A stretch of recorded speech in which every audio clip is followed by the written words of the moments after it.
नमस्कार मित्रों। बुंदेलखंड की उस पावन धरती को सत सत प्रणाम जिसने आल्हा उदल जैसे महान योद्धाओं को जन्म दिया। बड़े लड़ैया महुआ वाले जिनकी मार सही ना जाए, एक को मारे दूजे मर गए, तीजे खौफ खाए मर जाए। यह प्रसिद्ध पंक्ति आल्हा खंड में राजा जगनीक के द्वारा लिखी गई है। परमार रासों में आल्हा खंड एक भाग के रूप में उद्धृत है। बुंदेलखंड की पावन धरती पर महोबा एक राज्य के रूप में 11वीं शताब्दी के आसपास हुआ करता था। महोबा राज्य में चंदेल वंशों का राज्य था।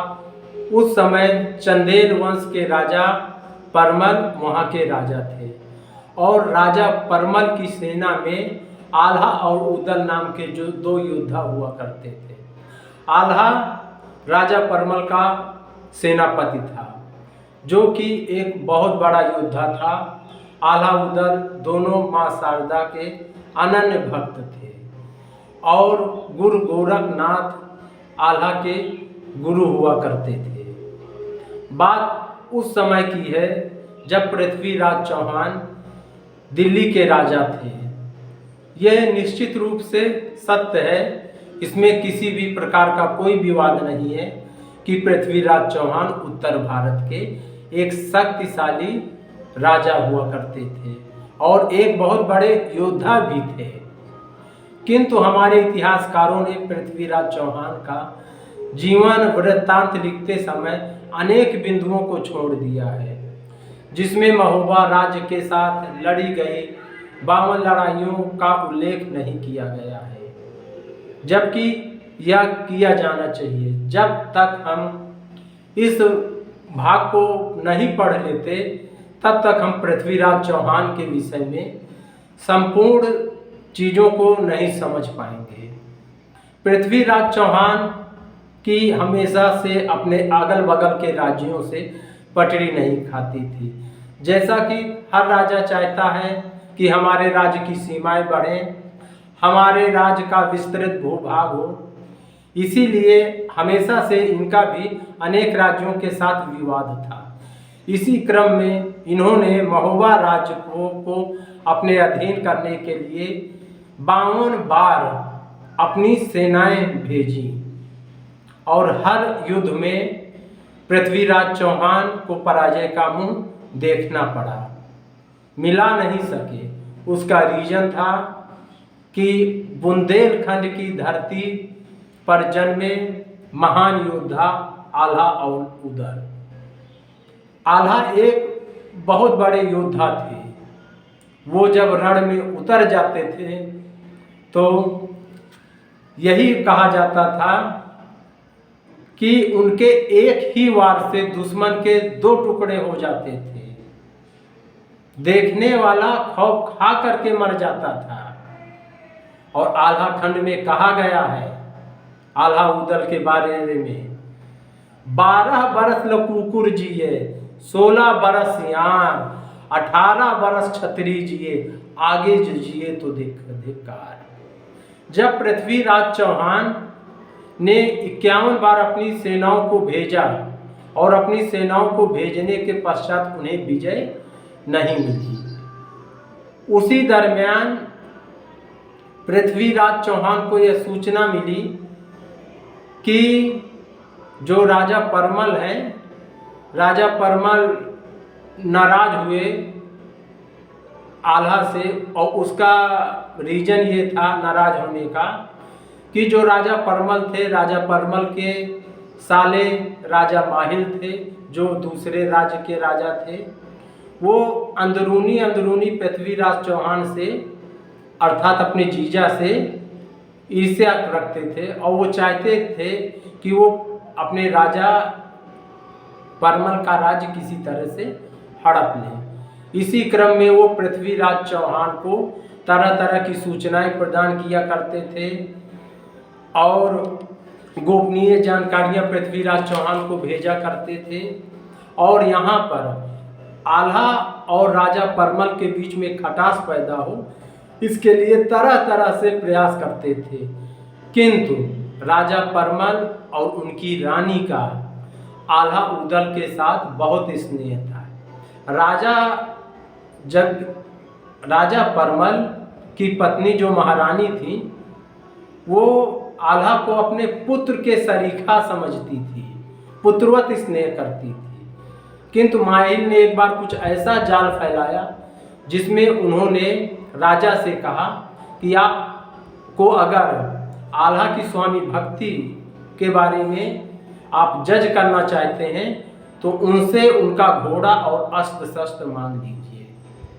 पहले तो राजा ने मना किया, किंतु बार बार कहने पर राजा उनकी बातों पर आ गए और राजा माहिल के कहने पर राजा परमल ने एक दिन आल्हा से उनका प्रिय घोड़ा मांगा। आल्हा ने स्पष्ट शब्दों में महाराज से कहा, महाराज, मैं इस राज्य का वफादार हूँ, अगर आप कहें तो अभी मैं अपनी गर्दन काटकर आपके श्री चरणों में सौंप दूँ, किंतु एक यदुवंशी क्षत्रिय के लिए उसके अस्त्र शस्त्र घोड़े बहुत मायने रखते हैं, वह इनके बिना निहत्था हो जाता है। इसलिए एक क्षत्रिय होने के नाते मुझसे ऐसी मांग ना करें, मैं आपके इस आदेश को नहीं मान सकता, महाराज आप मुझे क्षमा करें। इस बात पर राजा को क्रोध आया और उन्होंने आल्हा को आदेश दिया कि तुम इस राज्य को छोड़ करके चले जाओ। आल्हा ने महाराज को प्रणाम किया और राज्य छोड़कर चले गए। जब आल्हा राज्य छोड़ करके चले गए तो महोबा का राज्य कमजोर हो गया और राजा माहिल ने पृथ्वीराज चौहान को सूचना दी कि इस समय महोबा राज्य सेनापति विहीन है, इसलिए आप आक्रमण कर दीजिए। और मौके का फायदा उठाकर पृथ्वीराज चौहान अब की बार खुद अपनी पूरी सेना के साथ, पूरी क्षमता के साथ इन्होंने महोबा राज्य पर आक्रमण कर दिया। महोबा राज्य को चारों तरफ से घेर लिया गया, भयंकर युद्ध होने लगा। महोबा राज्य कुछ कमजोर पड़ने लगा तो रानी ने राजा से कहा, हे राजन, अपने पुत्र आल्हा को बुला लीजिए, यह समय है, उसके सिवा सेना का उचित नेतृत्व कोई नहीं कर सकता। ऐसे में राजा को लगा कि मैंने तो आल्हा को निकाल दिया, अब किस मुंह से उसको बुलाऊं। तो रानी ने कहा, हे राजन, वो हमारा पुत्र है, एक बार आवाज तो मारिए, संदेशा तो भेजिए, माँ बुलाए और बेटा दौड़ा न चलाए, ऐसे संस्कार हमारे बच्चे में नहीं है।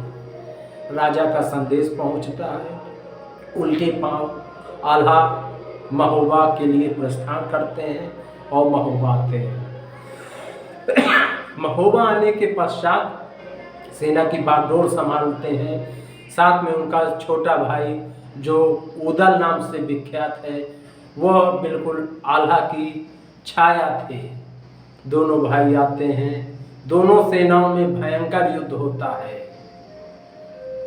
युद्ध करते करते एक दिन छल से, धोखे से, बेईमानी से उदल के साथ विश्वासघात करके उनकी हत्या कर दी जाती है। उदल एक ऐसे योद्धा थे जिन्हें सामने से मारा जाना लगभग असंभव था, इसलिए छल के साथ उदल को मारा जाता है।